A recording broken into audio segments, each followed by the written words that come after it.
this is just a fun ride. Don't try to think about it too hard. As with most anime, don't think about it too hard. Just don't.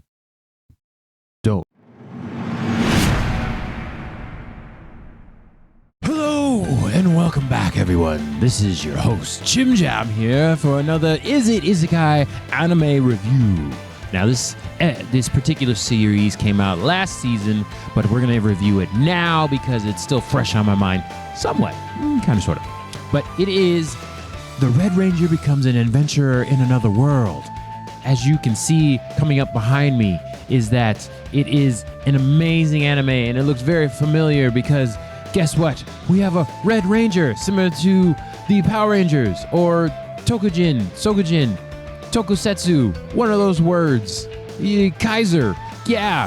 And it's so good that it was amazing. I immediately gravitated towards that because I don't know if y'all know, I'm a big Power Rangers fan in America. And I've only watched a couple of series from Japan. I guess it's kind of interesting because it is from Japan, but they switched out the American actors. If anybody doesn't know about Power Rangers, yeah, look that up. The great and mighty Sentai. Oh no, I forgot his name. Saban. Ham Saban. I think that's how you say it. Went to Japan and took the changing magical armor people with the dinosaurs, and he brought them to America. And it's been going on for decades now. If y'all don't know about Power Rangers, I believe you've been living under a rock. But they decided to make an anime of it, which is great because it's all the tropes from Power Rangers type deal brought into an isekai. So, quick answer, is it isekai? Yes, it is. And it's amazing. And it's so funny and hilarious because all the tropes are there and people are just kind of going along with it in the new adventurer world. But yeah, it's great. And of course, you got the big old boobies jiggling around, as you can see behind me, kind of this way. Oh, I missed it. Big boobies. Opa! Anyways, so there's a guy named Red, and he is a Red Ranger, or Tougo is his actual name. And he is a Red Ranger on the Kizunu Kaiser team, which are like healers, and they use a lot of first aid equipment to heal relationships. Yeah, interesting. He dies apparently. We still don't know if he died or not. Did he die? We don't know. And he gets teleported to a new world, and it's like a regular adventurer world. There's guilds and magic and all these different things, but he still has his ranger powers, and he still can summon the Zords for some reason. As you see, he is forming the Megazord in this video. That's why I picked this video, because it's hilarious, because all the Zords from the other world are coming into the isekai world. Nobody knows what's going on, but he goes around and lived in the isekai world for a few years and decided to become an adventurer, because why else would you need ranger powers if not to be an adventurer?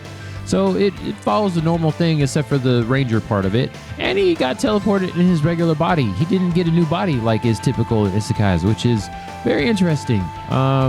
Don't know how that works, but it works somehow. This is just a fun ride. Don't try to think about it too hard. As with most anime, don't think about it too hard. Just don't. Go along for the ride, people. And just having the ranger tropes mixed in with the isekai, it's like a perfect amalgamation of what I'm talking about right here. This is what we like in isekai, especially Jim Jam right here. Because, yeah, Power Rangers, Beetleborgs, Kamen Rider, all that different kind of things is great, and then you mix the anime isekai stuff in there, and it's like, why not? Yeah, it's great. And then the band-aid, the first aid tropes on stuff of building relationships, and then like relationship energy powers all of the Megazords and all of Red's attacks, and yeah, bigger energy. And he goes around and collects the typical trope. He almost builds a harem, but there's another guy there. I don't know. Yeah, that type of thing. And then they all get together and they form the Megazord. It's great, and that's how he beats the enemies. He just keeps powering up, typical Sentai, Super Sentai type stuff. I remember words. Hilarious. And then the bad guys from the other world is the society relationship enders. It's like, oh no, If this doesn't hit perfectly with people, I don't even know what's going on because this is so good and so funny. Oh my goodness. Okay, so the big Opie mage that you see back there with the purple is Lady Yihdra. I think I've been saying that right. Nailed it, probably. And she is the one that needs help. So Tougo Red is helping her to reclaim her name, put her name back up because her father was like the court mage and he got dethroned. So she's spending her whole time to unthrone the current mage. So he's helping her do that because he's a big old relationship guy. While he tried to figure out how to get back to his regular world. Because did he die or did he just get teleported? We don't know. Because usually in typical isekai fashion, you get reborn into a baby and at least you get a different body and name. But he kept all that, including his clothes and his powers. Very strange in the isekai rules. I don't know if it really is like, it's getting an F for isekai rules because it's breaking all of them right now. Doesn't make any sense. But anyway, Yihdra is pretty cool. She's just accepting of all his different things. And of course, the main character doesn't develop relationship feelings, even though he's a relationship ranger. I don't understand what's going on there, but still he becomes a friend to her and helping her out with her family problems, family struggles.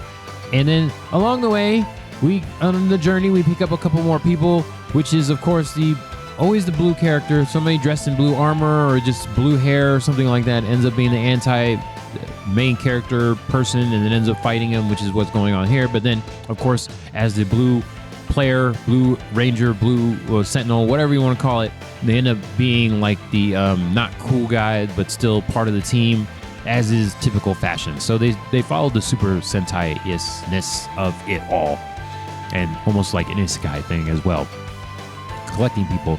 But then, for some reason, he ends up coming across another ranger type, but it's more like Egyptian powers, and we don't know what happened there. That's just a thing that's been around for a long, long time. Egyptian ranger, part of a different team or something, but she doesn't have any Zords, so that's interesting. But this power's been passed around for generations, so we come to learn that another ranger has been teleported from a different world or the same world as Tougo. We don't even know, but there's Egyptian-based powers, and she can change as well. So interesting. It's just so good because even like his intro dance, there's explosions in the back, and then monsters for some reason blow up after he beats them, but usually they just kind of die, which is hilarious because, you know, Super Sentai trope, Power Rangers trope, everything blows up. Hilarious. Yeah, this new Egyptian ranger named Rania, yeah, nailed that one, has her Egyptian powers. She's an elf that has Egyptian ranger powers. We don't know what's going on. It's just part of the whole entire thing. It's just hilarious, people. This is why we like this so much. Just because if you're a Power Rangers fan and an isekai lover, just mix it all in there and don't think too much. I'm trying to tell you right now, don't think too much because he's just summoning stuff and it's not even called the morphing grid. I guess it's the Kizuna grid because that's what they are. Kaiser grid. Something about that, but he's attached to the morphing grid, so he still has all those weapons and powers and everything in a different world. What the heck? Hopefully there's another season of this. Really hoping there's a season 2 because I wanted to learn more. And actually, did he die or did he not die? Still need to figure that part out and see if more Rangers get teleported. That'd be great if there was like one new Ranger from a different team every single season, or 2 every season. 2, that'd be the icing on the cake. 2 every single season. It'd be great. Like they're just spoofing the Power Rangers comic book with all the different Rangers and the thing. Are they spoofing the Power Rangers, or is the Power Rangers spoofing them and then they're spoofing that? Because technically it was a Japanese show and then it became an American show. And it's Super Sentai in Japan, Mighty Morphin Power Rangers, and then now we got an isekai anime based off of that. The math in the head is crazy. Okay, that's all for now. Should you watch it? Yes. Go ahead and watch it. Is it an isekai? Once again, yes, it is. And this is Jim Jam with Is It Isekai Anime Reviews from the Is It Isekai Podcast Anime Reviews. That's it. Bye.